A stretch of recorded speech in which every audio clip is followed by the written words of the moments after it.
Hello everybody and welcome to Wine Library TV. I'm your host, Gary Vaynerchuk. So, things are really rocking here on Wine Library TV. 55 comments, I mean that's obnoxious. Double nickels? I mean that's pretty damn cool. So, I want to apologize for my filthy mouth to the one comment. I want to apologize to anybody about anything I've ever done that's bothered you in any shape or form. Obviously, I'm really excited, and the new approach and the excitement to Wine Library TV has really made it a lot of fun. The stories yesterday were obnoxious. One guy even emailed me privately saying he got laid after he drank a certain Pinot Noir. I mean, is life not good or what? We're having a lot of fun with Wine Library TV, and that's really what it's about. Wine is fun, lifestyle, all that good jazz. You know what I'm talking about. Obviously, we're going to be edgy, but you know what? This is more important than cable, you know? So we can push the envelope as far as we want. I don't want to be X-rated, and I'm not going to push the envelope too far. But what I am going to do is break down wines on a different scale, in a different way that's ever been done before. So let's do that right away. Let's attack Argentina. Malbec is something we've talked about. It's a very up-and-coming grape, and here is a Malbec that we're going to start with, which is the most expensive of the bunch, so you might think, why did you start with that? But I'll explain that later. Susan Balbo, 2004 Malbec. Susan Balbo is like the queen of Argentina. She is the it girl. She'd be on the cover of the wine, magazine if we had like a paparazzi thing. She is the it girl. And she's making some of the great wines of the world. I have immense respect for her, and this is her 04 Malbec. I've not tasted this yet, but it has scored over 90 points from the Wine Spectator. I think we're retailing it in the $22, $23 range. It's about $30, $35 at normal wine costs. And so let's give it a whirl. I mean, the color, you can tell right away, is just pitch black purple. It's got that great color. The nose is very aromatic. Kind of reminds me of like some strawberry big league chew. You ever have that stuff, put in your mouth, your cool Little League baseball? You know what I mean.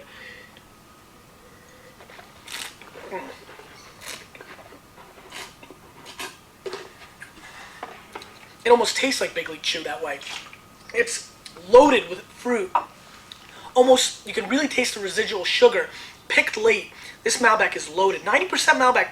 10% Cabernet, as I see on the back label, and you can kind of see it because the structure is there by the Cabernet. To me, this is an absolute no-brainer. Even at $50 or $60 on a list, which is what you're going to see it for at a restaurant, you should order a bottle of this wine. The 2004 Malbec is a home run. I give it a complete thumbs up, and well underpriced. I would say at least $50 if it was a little bit more well-known region, Napa Cab, Bordeaux. No doubt about it. This is an absolute bargain. Definitely seek it out. Next, Ben Marco Malbec, 2004. This is 87% Malbec. It's got a little Cab Franc in it as well. It's got some great color right away. Let's see what this is about. Now, this also scored well. 3 of these wines all scored above 90. We just got in these Malbecs, and I needed to taste them because I'm doing a Malbec event in a couple of weeks. So that I figured, why not do a Wine Library episode at the same time? Very interesting nose. A little bit of a mint on the nose, which is quite interesting. Almost like that Heights Martha's Vineyard note that, you wine nerds know what I'm talking about.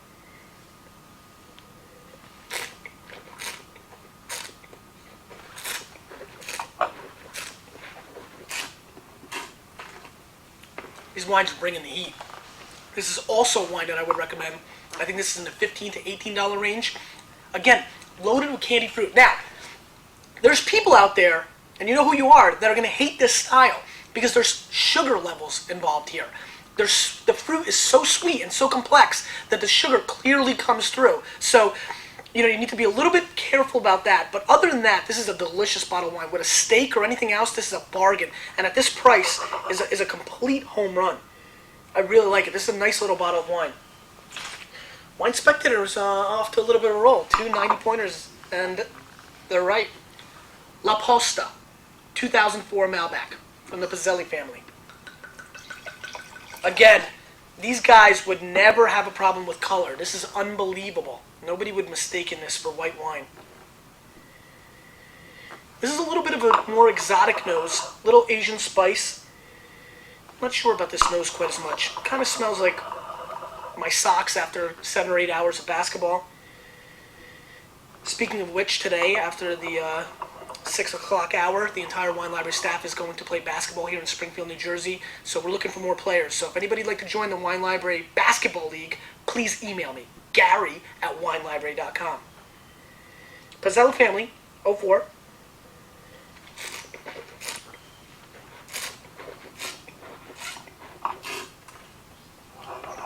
fruit, the quality of the fruit coming out of this area is unbelievable. This is also very good. I'm having a little bit of trouble with this guy. I think there's a little heat and a little off-centeredness. It's good. It's a solid bottle of wine, but I think the Ben Marco, for a couple bucks more, is a little bit more complete and complex. But this is a great pizza wine. You know, get a couple pieces of pizza, watch the show, Lost, 24, Knicks game.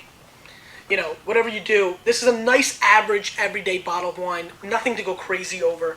Again, I think it scored 90 or 91. I would call that overrated. Let's go 88. But again, for the 13 or 15 bucks that this wine is, not bad at all. Finally, a little bit older. Maura Chedi, 2002 Malbec. Small little producer. Stumbled upon this a few months ago. Somebody, for some reason, in a 3-day period, 3 different people from Arkansas special requested it on our SOS system, so we had to go out and find out what was going on. I'm not sure if they had an ad in Arkansas. So if you're in Arkansas and you could let me know why everybody wants more Chedi Malbec from Argentina there, I'd be really interested. This is totally different.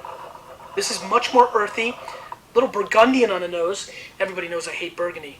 Come on, guys. Yesterday, all I was saying was that Burgundy's just a little overpriced for its category. That most Burgundies, and I still believe this, in the $60, $70, $80, $90 range, are overpriced for what they are. So, Julius, don't take it too far. It was just saying that I think they're a little bit overpriced. And even the $30 Pinots, I still think there are better values out there than those. So, this is fundamentally stunning. This almost has a wasabi nose, you know, for you sushi fans.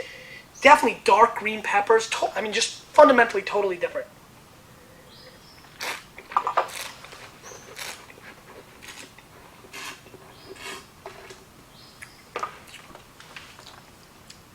Wow.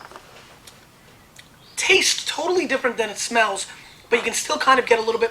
It's almost like a wet rock. You know, I don't know what the hell that even means, but it's kind of got the moistness, the earth tones, but then there's nice fruit that you see in the other wines integrated as well, making it a much more interesting wine. I believe this wine's about 13, 14 bucks, and I'll tell you what, it's the kind of bottle of wine that I absolutely recommend everybody trying, because for that $12 or $13 investment, you're going to try something you've never had before. If you've never had real Old World and New World, this is a real clone. You know, it's almost like a clone wine. I'm stunned by the 2 different aspects that this wine brings. Very old and New World mixed together. Nice bottle of wine. I don't know, you know, it's not going to be everybody's cup of tea, and I'm sure a couple of people are going to return this bottle of wine and hit me over the head with it. But I'm telling you, I kind of like this little guy. I mean, it's a sneaky little wine. It's a little bit different. It's a food wine. Out of these wines, you can easily drink the other 3, but this would be the kind of wine that, you know, that you would want to taste with food, like a steak or something like that. So, I'm going to score 89, 90 points. It's very interesting. I really like it. I really feel like I could take some bashing for it as well, though. It's very unique and different.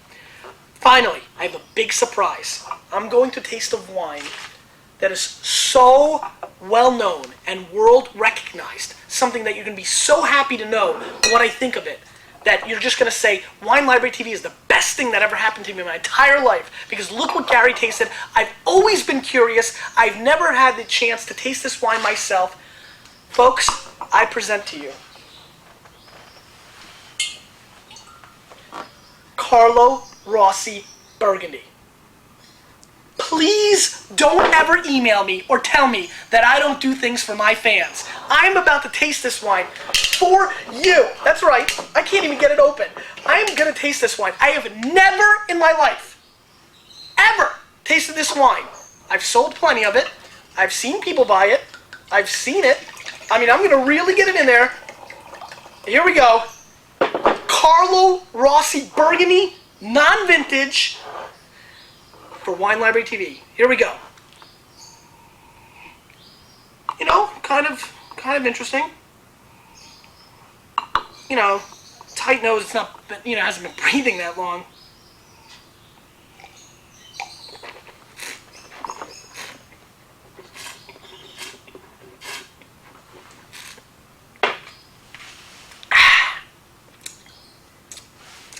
Considering the price, not as bad as I thought. I mean, obviously not a lot of complexity. Very light. Almost tastes like sugar water at some level. But I guess if you hide it with a heck of a lot of food and a lot of other flavors, for $7 or $8 for a big jug of wine like this, it's not the worst thing I've ever had. Gary Vaynerchuk, Wine Library TV. We'll see you next time.